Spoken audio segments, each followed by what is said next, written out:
rẹ̀ ẹnìkan ó wí lérí ahọ́n ni o ó wí lérí ẹ̀mí rẹ̀ ni o tó bá bínú ọ̀kan nínú gbogbo àwọn wòlíì Ọlọ́run àwọn ẹni eré tá à ń dá àlùbáríkà wọn ìmọ́lẹ̀ ilé wọn sì kú. mẹ́húdì ẹjọ́ kàmá ṣá àdìtú wàrà àìtú. Ìlọrin ẹ má jẹ́ sí ayọ̀yọ̀ Ọlọ́run dá wa lọ́lá ó dá wa láre àwa la ní babalágége àwa la ní babalágbàjì àwa la làlájí àgbà àwa la làgbàdìgìdòmà ẹ má jà wọn tí sara wọ́ dájú wa kọ́ra wa. àwọn Ọlọ́run wa kì í ṣe ọba tí máa sórí ọ̀fẹ́ fẹ́ rú àmọ́ bí yẹn bá ṣe dáadáa á san lẹ́san tí ó pọ̀ ju tó ṣe lọ. ẹnikẹ́ni tó bá fẹ́ bá àánú wa pàdé ẹnikẹ́ni tó bá fẹ́ pàdé ìyọ́nú Ọlọ́run ẹnikẹ́ni tó bá fẹ́ lójú tó fẹ́ lẹ́yìn Ọlọ́run nǹkan yọ kan náà ni ó ṣe àfẹ́ ọ̀múmínì. Naam. kí ni nǹkan yọ kan náà falyamal amalan saliha bàbá Zaruji Ọlọ́run iṣẹ́ rẹ̀ bàbá Zarumi amalu sọ́ọ́lìwò ló lè gbìyànjú nínú ọkọ̀ náà. amalan saliha. àlẹ́ amalu sọ́ọ́lìwò bàbá mi kú dí ara yín ni mo ti wá rí ẹ̀kọ́ náà. kí ọkọ lọ. àwòkọ́ṣe náà ó pé sára yín. Al-Imamu Al-Fudayl Binu Iyad wọ́n wá lọ lè béèrè lọ́wọ́ àfọ́ pé mali amalu salihu. kí ọkọ lọ. kí là ń pè ní sẹ́ẹ̀rì gan tẹ́rù ó fi pàdé àánú Ọlọ́run tó fi rí ìyọ́nú Ọlọ́run. Al-Imamu Fudayl wọ́n ní al-amalu salihu níta ń pè ní sẹ́ẹ̀rì òun ni majitama àfihì amrani aw shay'ani. wọ́n ní tá à ń pè ní sẹ́ẹ̀rì ní tá a bá bá nǹkan méjì pàdé látara rẹ̀. àáfà kílà àkọ́kọ́ ó ní alákọ̀ọ́kọ́ ní àkàlásùhù ẹlẹ́ẹ̀kejì ńkọ́ àsìwábùhù. akíwákùn lọ. Al-Imamu Fudayl lórí rẹ̀. amalan salihan. iṣẹ́ rí èyí tó lóun ọba ó gbà lọ́wọ́ wa tá a fi dẹni tí ó ṣàṣeyọrí bí àwọn àlàrí Ọlọ́run tí wọ́n ṣe lánàá tó ní wá ń dá. Naam. ìròyìn àkọ́kọ́ tá a bá ń bẹ̀ ni pé àkàlásù yóò máa jásí pé wàá wá sí ẹ̀ lórí ẹ̀. Naam.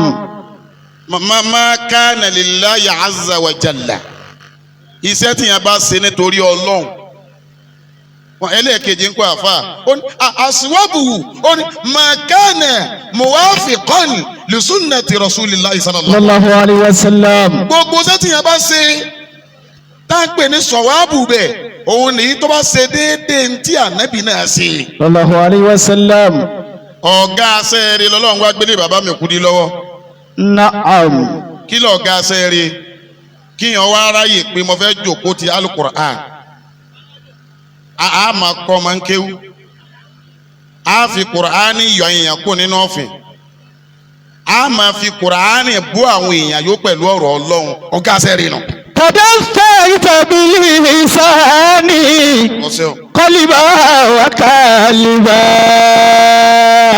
bàbá mi kú dí àwọn àgbàlagbà ní sọ fún yín pé ibi tẹ́ stáǹdì lórí òun mo bọ́ lọ́n bẹ̀yìn ẹ má kó mẹ́ o. تدثرت باللسان. أنت من الموحدين الصفوف. تدثرت بإحسان. من موحد الصفوف. bàbá mi kú dí n ti ń pín ẹlẹ́yẹlẹ nísìn o ti yíwọ́ wọ́n ní anabi Muhammad mọ kàdísì náà ó sì pamílẹ́kún wọ́n ní bí hasabi sharimuri in anya hakiro akawul muslim. Allah. ẹ̀yàmẹ̀yà ti fẹ́ kó wa lu Ọlọ́run o. Naam. mo fi ọba tó dá mi mo fi búra kí sórí ahọ́n yìí wá ka yín má bẹ́ẹ̀. sí lérí ẹ̀yàmẹ̀yà eléyìí èsè tèmi. Naam. ẹ̀yin kan náà Tijaniya ẹ̀yin kan náà Qadiriyya ẹ̀yin kan náà Ikhlasiyya gbogbo bí ẹ bá dé nílé yín ibẹ̀ ní ká yín ẹ̀yin kan náà ní babalágége ẹ̀yin kan náà làlájí àgbà, Allah. ẹ̀yin kan náà babalágbàjì, ẹ̀yin kan náà làgbàrìkìdòmà. Tadaftarta bil ihsani. Tadaftarta bil ihsan. Gbogbo ń tẹ́ dàbọ́ra láwàní yín, fìlà yín, aṣọ yín, bàtà yín, ago ọwọ́ yín, kódà òkà tẹ́ fi sọ́wọ́ bil ihsan. Dáadáa tẹ́ gbèsè lẹ́kùn náà ni. Kaliba wa kaliba. Báwo Kudi ẹ kì í ṣẹni tí ń sọ̀rọ̀ lórí ahọ́n. Kaliba wa kaliban. Ẹ sọ tí dénú tẹ̀ ń jíjẹ Ọlọ́run ni. Ala barakatillahi shaykhul mudakiru. Ẹ̀yin làbá ń kírun. Walau kana lil insafi. Al-ilmu amana. Rọ̀sọ́fì alálùbáríkà tó kárí ayé wọn màlájí àgbà. Òun lọ́kọrin wọn fún yín. Walau kana lil insafi. Law kana lil insaf, al-insaf ká ṣe mímọ́, ká fún ẹni tó wà níwájú lẹ́tọ̀ọ́ rẹ̀. Bàbá mi Kudi ká dí àyè ó tọ́, ká sò ó tọ́, kálábáyé pé àyè náà bó ti wà ń. Lil insafi raudo wa marikaso. Ká ní ìsọ́fù bá ní tá à ń pè rọ́ọ̀dọ̀ tó ní markaz. Bí àyè ńláńlá rè tá à ń pè ní àyè ìsọ́fù. Láńtà mudirun. Láńtà mudirun. Àyè ńláńlá ni àǹtà mudirun. Ẹ̀yin ló ń gbé sẹ́rìn ìbẹ̀lẹ́ lọ́wọ́. Fi Allahu akibaru. Ẹlòmíì ọ̀gbọ́ kéwu o, kéwu mo ké o. Láwọ́ kánà lílé ìsọ́fì. Raudo wa marikaso. Mùdírù tí mo dákọ̀ mọ́jọ́ dàrú. Láwọ́ kánà lílé Lil insafi raudo wa marikaso. Àlè ìsọ́fù ni mò ń sọ. Láńtà mudirun. Fi Allahu akibaru mekudi. Bàbá mi Kudi.